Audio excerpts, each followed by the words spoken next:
वसंत ऋतु के सबसे महत्वपूर्ण पहलुओं में से एक बसंत पंचमी का त्योहार है, जो ज्ञान, कला और संगीत की देवी सरस्वती माता के सम्मान में मनाया जाता है।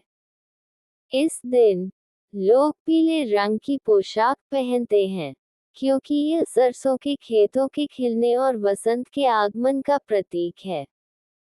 छात्र आशीर्वाद के लिए सरस्वती से प्रार्थना करते हैं और उनकी वेदी पर अपने संगीत वाद्य यंत्र, किताबें और कलम चढ़ाते हैं। ऐसा माना जाता है कि इस दिन उनका आशीर्वाद लेने से व्यक्ति के ज्ञान और रचनात्मक क्षमताओं में वृद्धि होती है। उत्सवों के अतिरिक्त वसंत ऋतु का भारत के कृषि क्षेत्र में बहुत महत्व है। किसान इस मौसम के दौरान अपनी फसलें बोना शुरू कर देते हैं, क्योंकि अनुकूल मौसम की स्थिति विभिन्न प्रकार की फसलों के विकास को बढ़ावा देती है। खेत हरी भरी हरियाली से जीवंत हो उठते हैं।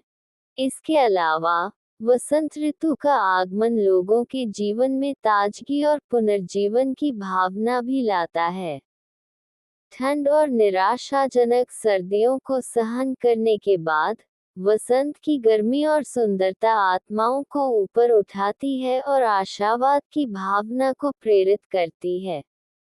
लोग सुहावने मौसम का अधिकतम लाभ उठाने और प्रकृति की सुंदरता में डूबने के लिए पिकनिक, क्रिकेट मैच और प्रकृति की सैर जैसी बाहरी गतिविधियों की ओर रुख करते हैं।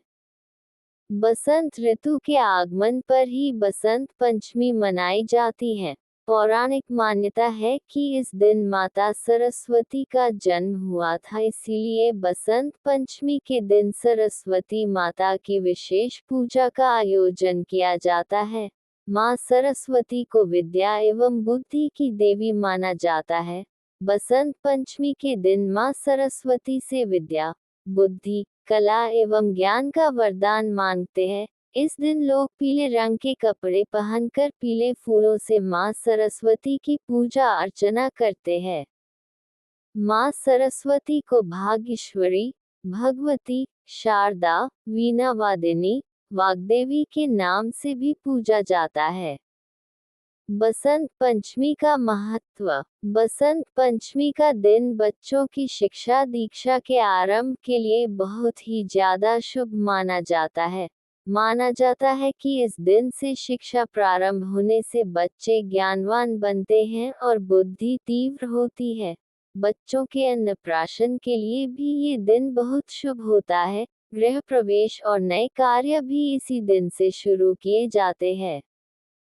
पौराणिक कथा के अनुसार जब सृष्टि की रचना की तब उस समय वातावरण में नीरसता, उदासी थी। ऐसा लग रहा था मानो किसी की वाणी नहीं है, सभी मूकी। भगवान विष्णु को ये देखकर अच्छा नहीं लगा।